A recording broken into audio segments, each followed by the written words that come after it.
미국과 한국, 세계 각 지역에서 오늘의 미국 듣고 계신 여러분 안녕하십니까? 강혜신입니다.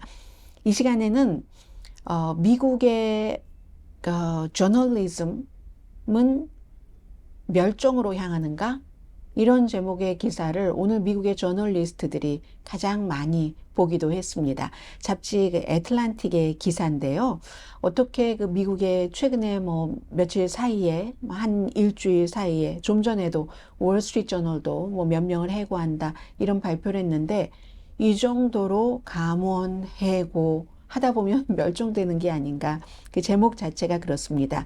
그래서 우선 월스트리트 저널부터 간단히 말씀드리자면 월스트리트 저널이 그 공식적으로 발표를 하진 않았지만 이번 주에 약간의 그 해고를 하고요. 그리고 이제 일부 사람들에게는 새로운 역할을 주고 이 모든 것들이 아무래도 인공지능과 연관이 있겠죠. 그리고 워싱턴에 기반을 둔 그 경제 이 부서의 일부가 뉴욕으로 자리를 옮겨서 일하게 된답니다.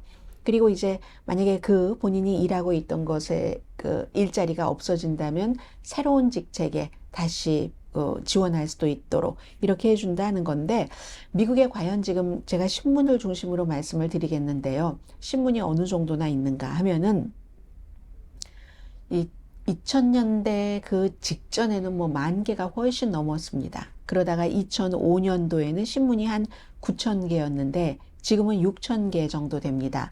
그리고 이 가운데 뭐 거의 5,000개 신문사 정도는 데일리 뉴스페이퍼, 날마다 발행되는 게 아니라 위클리 뉴스페이퍼고요. 데일리 뉴스페이퍼는 한 뭐 1,200개 정도 그 정도 되거든요. 이건 노스 웨스턴 저널리즘이 아주 유명하잖아요. 그 대학교에서 조사해 놓은 결과입니다. 해서 미국에서 지금 뭐 발행 부수가 가장 많은 것은 요즘은 디지털까지 합쳐야지 되니까 그렇게 합치면 뉴욕타임즈가 1등이고 만약에 종이 신문을 우선으로 하면 월스트리트 저널이 1등입니다. 그런데 이제 미국에서는 이미 종이신문 구독보다 디지털 구독이 훨씬 많아져서 예를 들어서 뉴욕타임즈를 보면은 전체적으로 구독자가 910만 명. 그런데 그 가운데서 종이 구독자는 30만 명밖에 안 됩니다. 월스트리트 저널은요, 종이 구독자가 65만 명. 아마 월스트리트 저널을 보는 사람이 나이가 뉴욕타임즈 보는 사람보다 조금 더 연령이 높지 않을까 생각이 됩니다. 그래서 전체적으로 월스트리트 저널은 디지털, 종이 다 합치면 375만 구독자, 뉴욕타임스는 910만, 그 다음에 이제 USA 투데이, 로스앤젤레스 타임즈 이런 순서거든요. 라디오 방송국은 어떤가? 굉장히 많습니다. 라디오 방송국 뭐 한국처럼 막 그렇게 크게 방송 시설이 돼 있질 않기 때문에 그래서 라디오가 AM이 아직까지 뭐 지금 AM 문제가 많습니다만 한 4,700군데, FM이 6,600군데, FM 중에서도 또 교육을 전문으로 하는 데가 4,000군데 해서 뭐 한 15,000군데 정도 되죠.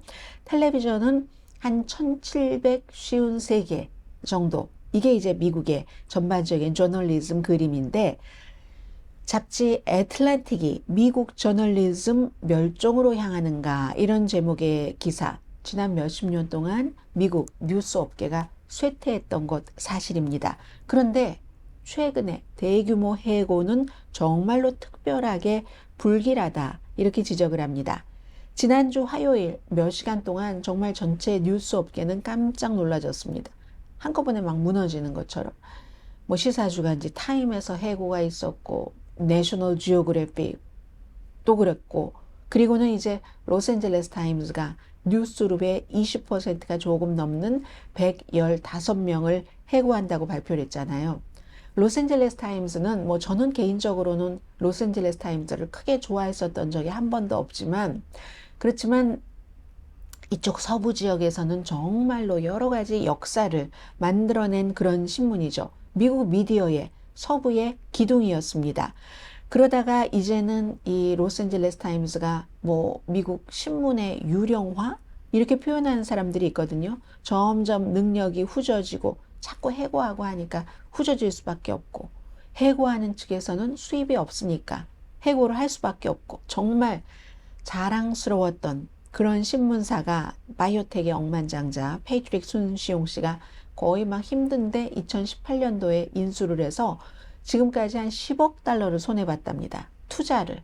아무리 그렇게 투자를 해도 시대의 흐름 따라가지 못하는 겁니다. 한계가 있었고 굉장한 손실을 봐서 지난해 6월 달에 74명을 해고하고도 이번에 115명을 더 해고해서 30% 이상 뭐 1년 사이에 해고를 한 겁니다. 그래서 아예 지난주에는 그 편집부에서 편집장을 포함해서 편집인 3명이 한꺼번에 이런 뭐 대규모 감원을 발표하니까 본인들도 사임하고 말았고요. 이제 기자 중에서도 당연히 이제 노조에 속한 이제 노조원 기자도 있지 않겠어요? 그런 한 노조 위원장이 이 사주가 페이트릭 손시용 씨가 수표를 체크를 안 쓴다고 비난하진 않겠다. 그러나 그림을 보여줘야지 되는데 어떻게 수익을 이어가겠다고? 그림이 없네, 전략이 없네. 하지만 이게 로스앤젤레스 타임스 뿐이겠습니까? 세계 모든 저널리즘이 지금 마찬가지인데요. 그래서 미국 언론사의 쇠퇴에 대해서 수십 년 동안 이어진 것에 대해서 뭐 쭉 돌아보면 다른 나라와 다 마찬가지입니다. 인터넷, 디지털 그 플랫폼 때문에 광고 수입 엄청 줄어들었고, 게다 대고 뭐 구글과 페이스북이 미국에서는 아직 돈 안 내고 막 긁어다 쓰잖아요. 그러니까 얼마 전에는 뉴욕타임스가 오픈 AI, 인공지능 회사, 그 지능 회사 챗GPT가 우리 것만 특히 더 갖다 쓰네 하고 이제 고소까지 하고 했죠. 그리고 실제로는 어떤 전략이 통해서 광고 요금이 거치고 한다 할지라도 그 저널리즘 광고 모델이 작동을 해도 항상 미국 언론사에도 수축의 기간이 있었고 또 팽창의 기간이 있었습니다. 그런데 지금부터는 팽창의 기간이 있을까? 쉽지 않다는. 항상 이제 새로운 테크놀로지가 나오면 조금 위축됐다가 다시 팽창하고 했었죠. 그러다가 이제 최근에 계속 이렇게 해고를 하니까 정말 암울하구나. 뭐 워싱턴 포스트도 해고했고요. 또 텔레비전 쪽으로 가면은 뭐 ABC, MBC, NPR 방송 뭐 다 인터넷에서도 뭐 버즈피드 같은 데도 마찬가지 수많은 저널리스트들이 지난해에서부터 올해 오면서 해고가 됐습니다. 영향을 받지 않은 곳이 아마 거의 없는 것 같아요. 그 가운데 정말로 막 충성스러운 독자들이 있는 그런 뭐 뉴요커 같은 경우도 약간 해고를 했거든요. 제가 지금 말씀드리고 있는 잡지 애틀란틱도 굉장히 좀 어려운 게 사실이고요. 그래서 프린트가 됐건 디지털이 됐건 방송, 뉴스 업계의 일자리 손실이 어마어마합니다. 1년 사이에 한 그 일자리, 잃어버린 일자리 그 비율이 50% 정도가 늘어났다고 하니까요. 그런데 이제 이게 경제가 전반적으로 다 나빠서 우리 업계도 축소된다 하면은 좀 불안감이 덜 하겠죠.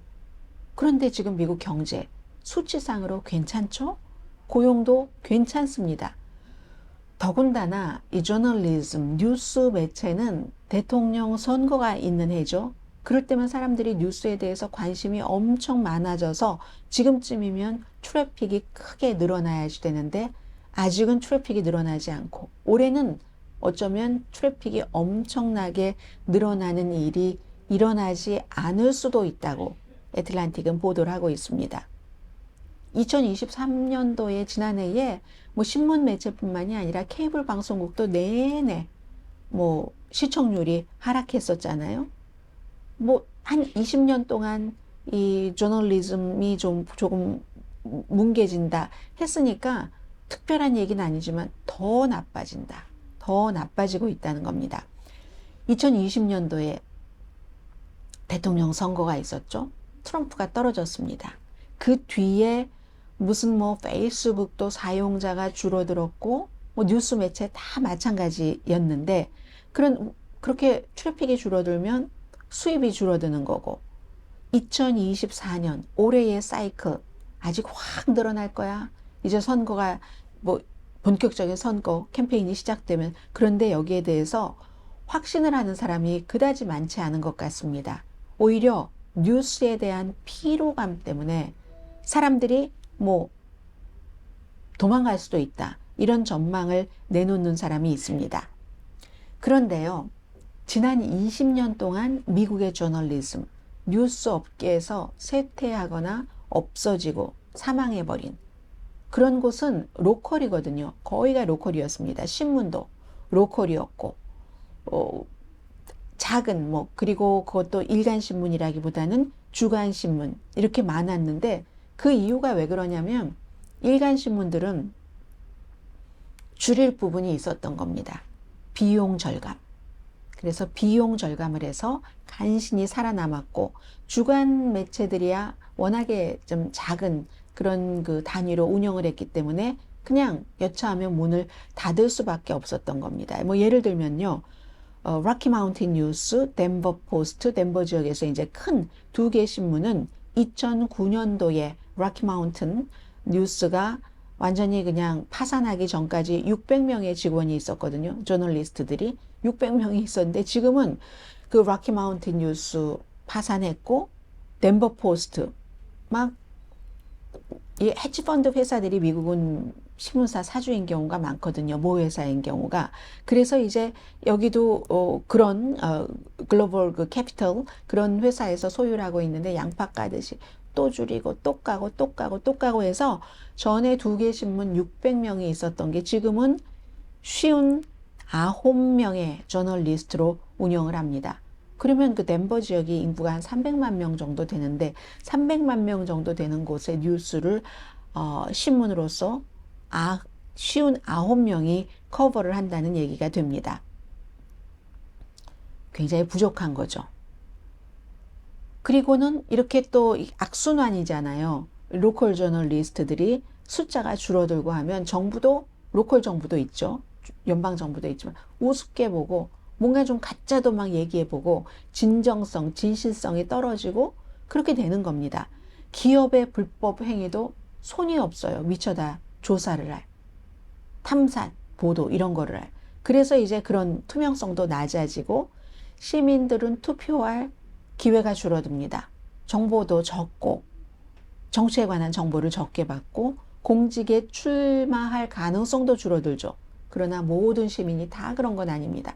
아주 나쁜 사람들은 때는 이때다 하고 조지 산토스 같은 입만 열면 거짓말하는 그 사람이 그 당시에 지역신문이 그런 많은 것을 밝혀내지 못했기 때문에 그래서 사람들이 몰라서 정보가 부족해서 조지 산토스에게 표를 줬다가 지금은 이제 의회에서 쫓겨난 사람이잖아요. 선거 기간 동안에 제대로 보도가 되지 않았기 때문에 로컬 신문이 없어서 활동을 못했으니까 그래서 결국은 지금까지의 많은 어려움을 말씀을 드렸고 2024년 어떨까?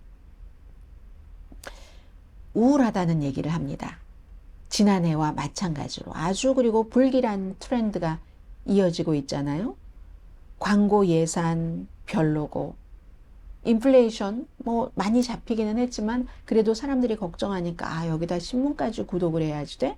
뭐 무료로 볼 수 있는 것도 많은데 이런 생각을 하고 또 재능 있는 사람들이 그동안 그 해고를 많이 해서 엄청나게 줄어들었죠. 꼭 기사를 쓰는 기자뿐만이 아니라 테크놀로지에 정통한 기자들도 그러면 혁신이 주춤하게 되는 거죠. 아무튼 그리고 독자들이 새로운 테크놀로지가 너무 많아서 뭐 넷플릭스다, 훌루다, 뭐다, 뭐 구글이다 해서 저도 지난 주말에 영화를 3편이나 봤는데 그런데 점점 이제 페이를 하는 게 많으니까 정규적으로 내가 신문을 돈을 주고 구독을 해야지 이게 이제 부담스러워지는 사람들도 많고 또 다른 이유로는 독자들이 뉴스 매체에 대한 신뢰도가 굉장히 줄어들어서요. 원래는 뉴스 매체에 대한 잘 믿지 않는 건 우파거든요. 보수적인 사람들 시각. 그런데 지난 한 해 동안은 민주당인 사람들도 신뢰도가 조사를 해보니까 18%나 뉴스 매체에 대해서 줄어들었고 무당파도 13%가 줄어들었습니다. 어떤 사람들은요. 언론이 너무 부정적이야. 보기가 싫어. 이렇게 얘기를 하는데 언론이 하는 일이잖아요. 정치인이 얼마나 나쁜지, 거짓말을 얼마나 잘하는지, 정부는 일을 한다고 하고 제대로 하는 거야? 민주주의는 지금 어때? 이런 걸 지적하는 게 언론인데 그냥 먹기 좋은 맛있는 뉴스만 만드는 게 아니잖아요. 사회가 그렇게 변해가니까 나쁜 뉴스가 나올 수밖에 없는데 독자들은 아, 이거 뭐 너무 부정적이라서 싫어. 이렇게 생각을 한다는 겁니다. 그러면 여기서 어떻게 할 것인가? 미국 저널리즘이 멸망하는 이벤트가 되게 놓아둘 것인가?